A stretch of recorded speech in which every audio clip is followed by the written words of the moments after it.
जब कोई फ़कीर आता तो माँ उसे अपने हिस्से की रोटी दे देती। बदले में वे दुआ करते थे कि भगवान तुम्हें एक बेटा दे जो कमाएगा और तुम्हारा ख्याल रखेगा। मैं बहुत ज़ोर से हंस दी क्योंकि माँ तो 7 साल से विधवा थी, क्योंकि माँ उनकी प्रार्थना सुनकर बहुत खुश होती थी और रोज़ाना भगवान से प्रार्थना करती थी। एक रात अचानक पड़ोसी की तबीयत खराब हो गई और माँ वहाँ चली गई। मैं माँ के बिस्तर पर जाकर लेट गई। ये मेरी सबसे बड़ी गलती थी, क्योंकि अचानक मैंने उन्हें अपनी माँ समझ लिया। आज फिर वही फ़कीर सुबह सुबह आकर गली में शोर मचाने लगा, जो प्रतिदिन उस समय आकर पूरे मोहल्ले से भीख मांगता था।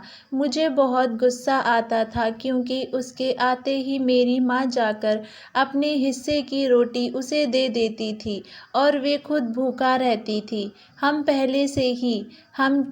कठिन समय से गुजर रहे थे। बाबा के जाने के बाद 2 वक्त का खाना भी मुश्किल से हो गया था और माँ उन्हें अपना हिस्सा दे देती थी। मुझे इस फ़कीर की शक्ल भी अजीब लगी।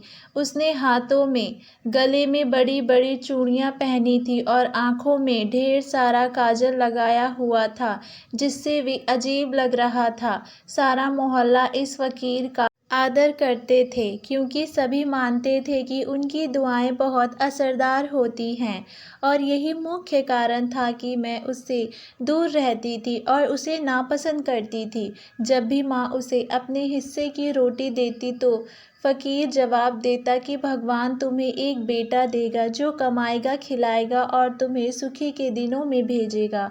इस दुआ से मुझे लगा कि फ़कीर झूठा है, क्योंकि बाबा को इस दुनिया से गए हुए 7 साल हो गए थे।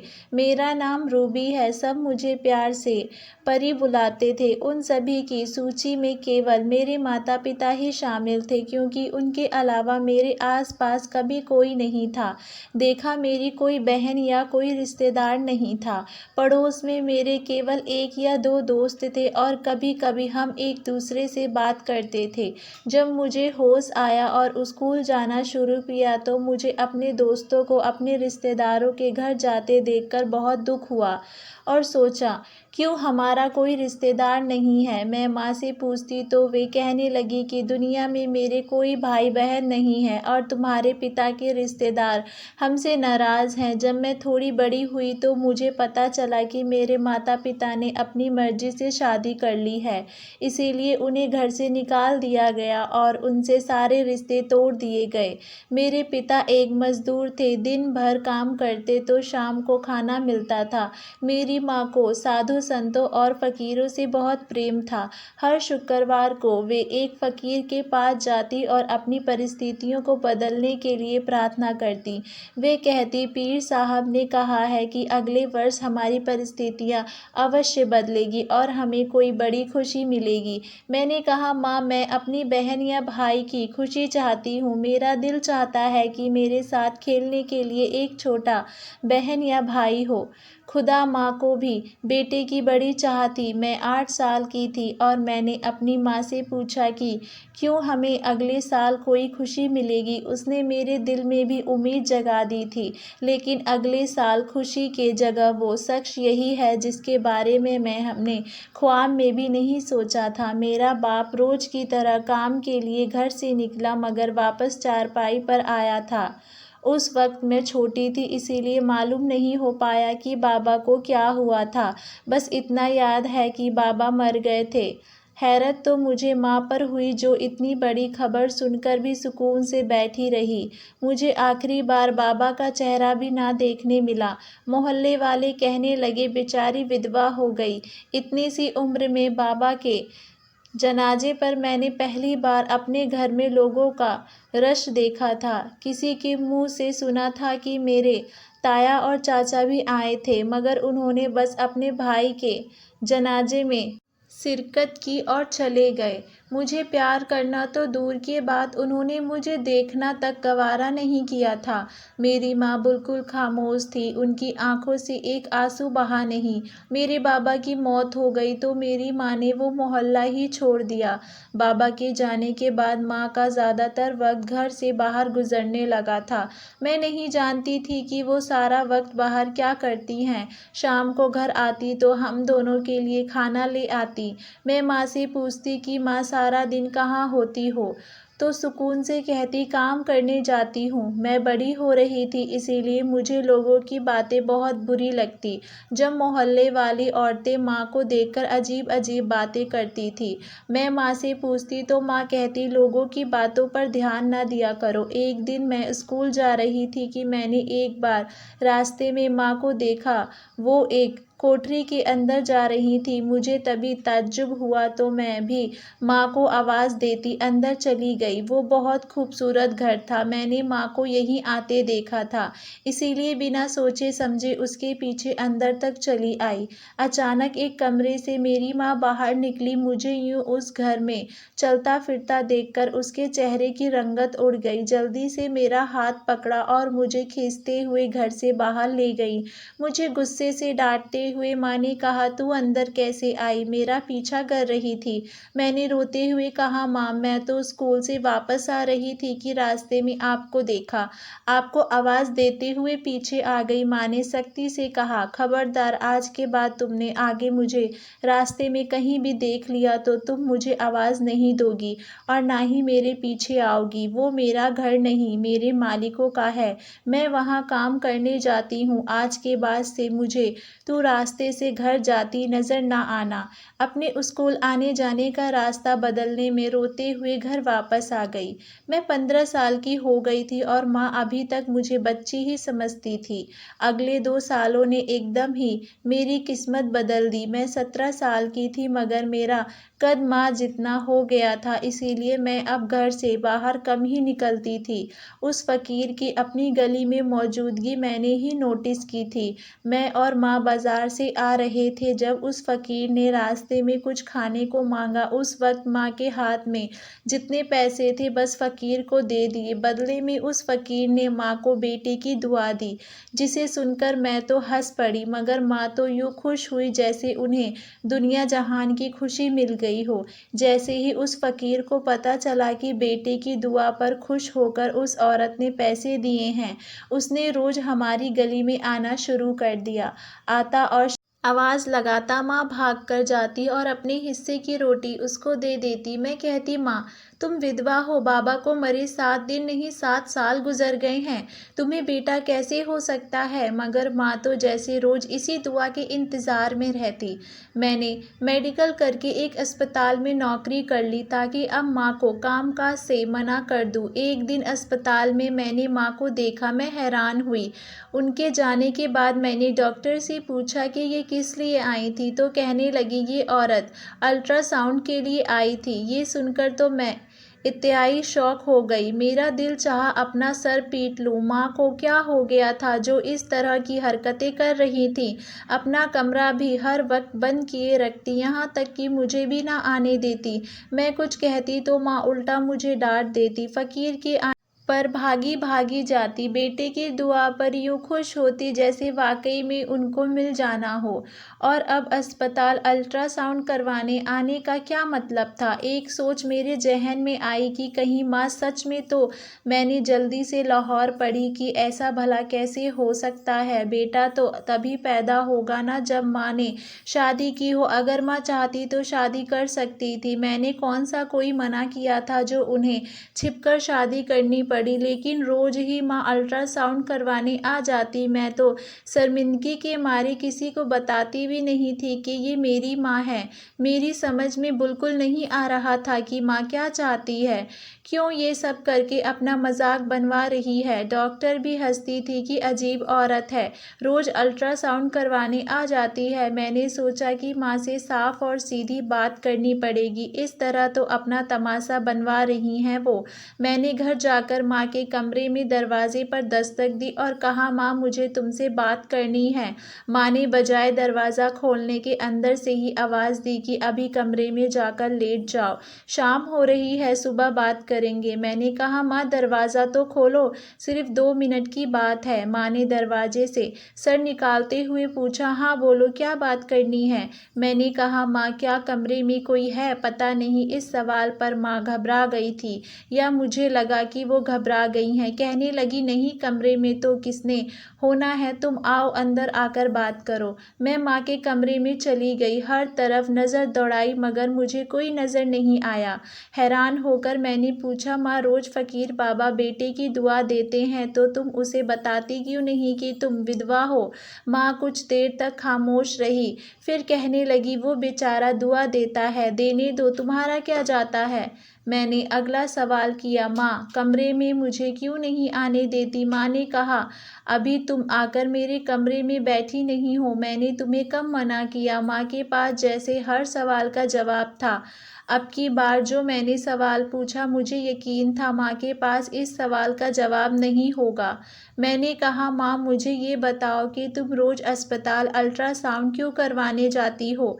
मेरा ये वाला सवाल सुनकर माँ वाकई हैरान रह गई थी। उन्हें मालूम नहीं था कि मैं उसी अस्पताल में एक डॉक्टर की पर्चियाँ लिखती थी। इससे पहले कि माँ इस सवाल का जवाब देती, बाहरी दरवाजे पर दस्तक हुई तो माँ की इस सवाल से बचत हो गई क्योंकि पड़ोसन आ गई थी। अब घंटा तो उसी ने ले लेना था। मैंने सोचा कल पूछूंगी कि माँ अल्ट्रासाउंड करवाने क्यों जाती है रोजाना। अगले दिन रात के 10 बज रहे थे, दरवाजे पर दस्तक हुई। रात के वक्त दरवाजे पर मुझे जाना मना था, माँ ही दरवाज़ा खोलती थी। अभी भी माँ ही दरवाजे पर गई, सामने पड़ोसियों का बच्चा था।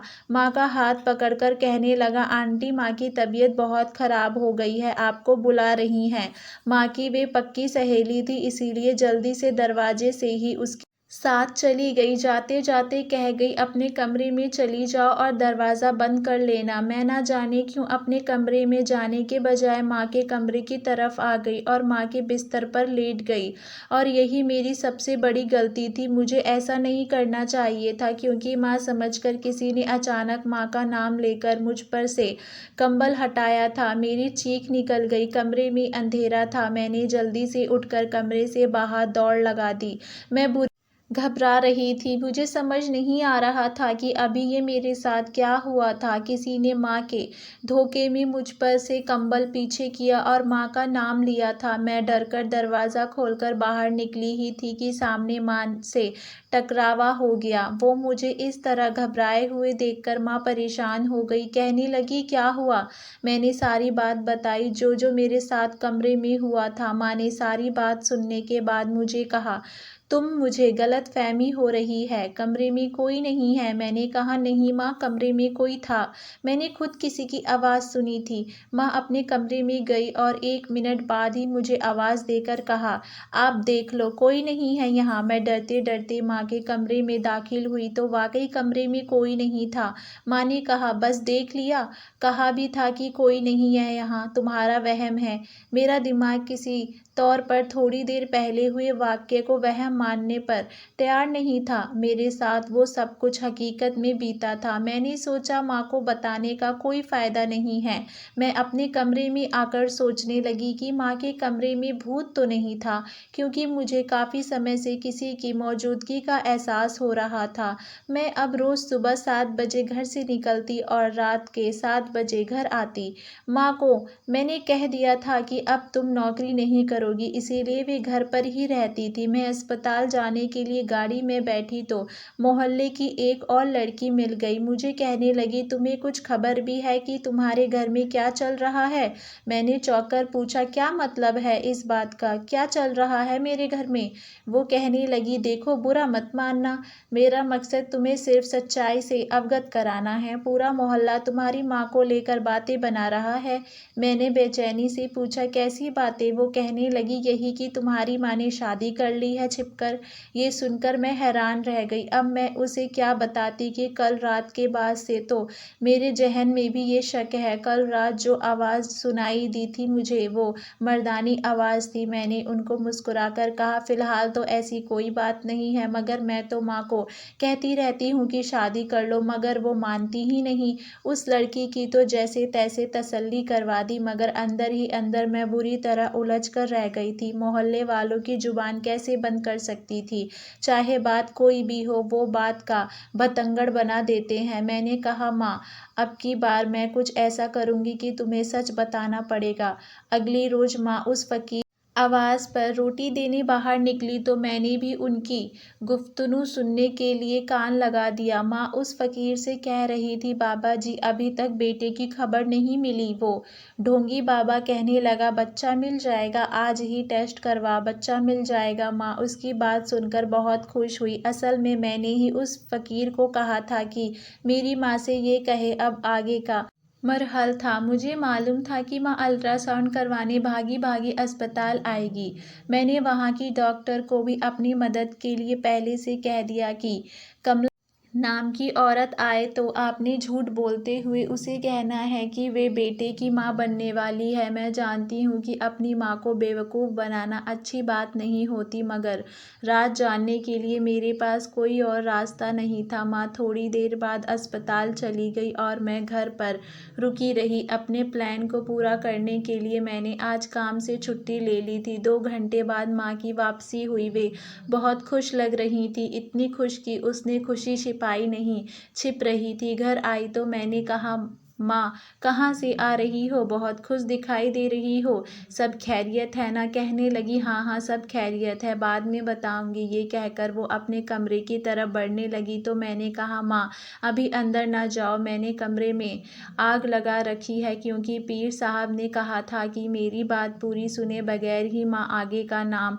सुनकर हवा से बातें हो गई। जल्दी से मुझे पीछे धक्का देकर वो कमरे की तरफ भागी। मैंने पहले ही धुआं फैला रखा था। मैंने कहा, माँ, कमरे से बाहर आ जाओ, मैंने हर तरफ पेट्रोल छिड़क दिया है और अब बस तिल्ली लगाने लगी हूँ। आपके कमरे में जिन्नात हैं, ये सब करने को मुझे पीर साहब ने कहा था। मैंने माँ को दिखाने की खातिर जैसे थोड़ी सी जगह पर पेट्रोल फेंका था, माचिस की तिल्ली फेंकी तो आग भड़क उठी। माँ हवा बात होकर अलमारी के पीछे भागी। जल्दी से अलमारी को एक जनीब सरकाया और अलमारी में एक तरफ एक कमरा नज़र आया। माँ आवाज़ देकर बोली, सुने, बाहर आ जाएं, इससे पहले कि पूरे कमरे में आग लग जाए। मैंने फातहा अंदाज में खुद को दाद दी। देखा कैसे रंगे हाथों पकड़ा मैंने माँ को, लेकिन अलमारी से बाहर निकलते आदमी को देखकर मैं सन्न रह गई। मेरे सर पर जैसे आसमान टूट गया हो। मेरे मुंह से इत्यादि निकला, बाबा, आप? अलमारी के पीछे खुफिया कमरे से निकलने वाला कोई और नहीं, मेरा बाबा था। इसी दौरान माँ तेजी से भागी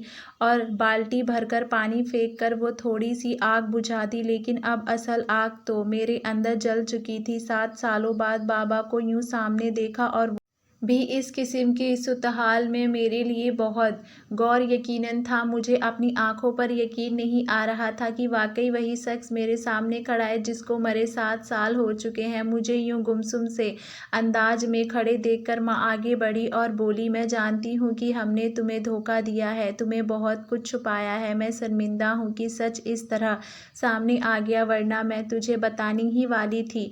हुआ कुछ यूँ कि मैंने और तेरे बाबा ने पसंद की शादी की थी। हम दोनों एक दूसरे को पसंद करते थे और हमारे घर वाले हमारी शादी कहीं और करवाना चाहते थे।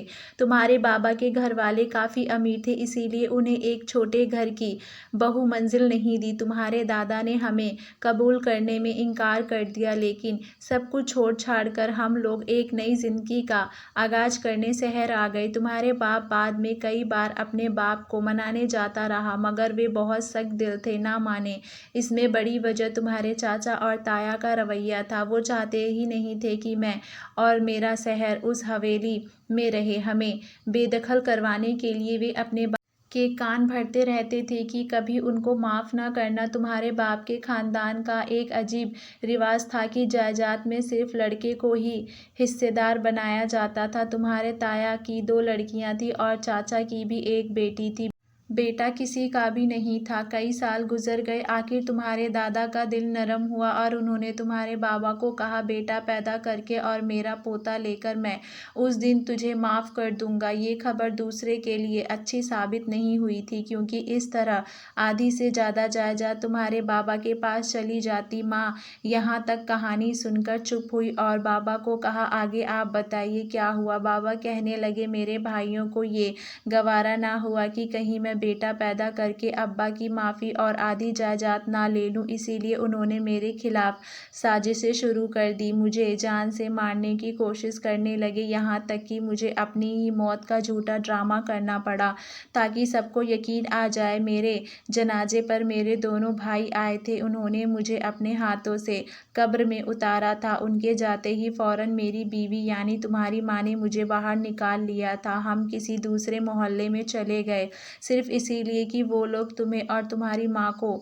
नुकसान ना पहुँचाएं और दुनिया वालों की नज़रों से ओझल सिर्फ तुम्हारी माँ से मिलता था। हम चाहते थे कि हमारा बेटा हो जाए। एक बार बेटे की खुशखबरी मिल जाती तो मेरा बाप मुझे माफ़ कर देता, मगर इस भाग दौड़ में इतने साल गुजर गए कि मालूम ही ना हो सका और तुम इतनी बड़ी हो गई। मैं कुछ समय से इसी घर में छिपकर रह रहा था। उस दिन मैंने ही तुम्हें तुम्हारी माँ के धोखे में आवाज़ दी थी। माँ ने बाबा के चुप होने पर कहा, लेकिन अब भगवान ने हमारी सुन ली है। मैं अभी अल्ट्रासाउंड करवा कर आई हूँ। मैं बेटे की माँ बनने वाली हूँ। हमारा 7 साल का सब्र रंग ले आया। माँ और बाबा की बेइंतहा खुशी देखकर मैं दिल में इत्याही शर्मिंदा हुई, क्योंकि मैंने ही डॉक्टर को ये झूठ बोलने को कहा था। मैं सुबह अस्पताल ड्यूटी पर गई तो वे डॉक्टर जिनको मैंने ये सब कहने को कहा था, मुझे कहने लगी, यार असल में कल मैं खुद नहीं आ सकी, खानदान में इमरजेंसी हो गई थी। तुम्हारी माँ कल आई थी क्या? मैंने चौंक कर सर उठाया।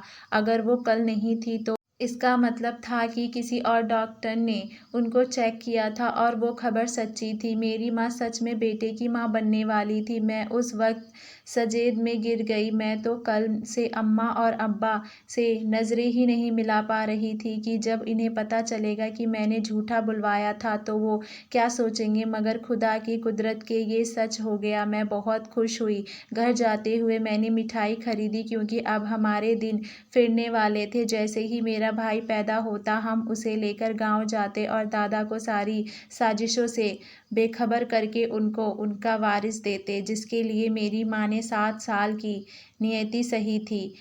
यही सब हुआ। दादा ने अपने दोनों बेटों को सजा दी और पर उनके हिस्से से महरूम कर दिया और माफ़ी भी मांगी। मेरे भाई ही उनकी जायदाद का इकलौता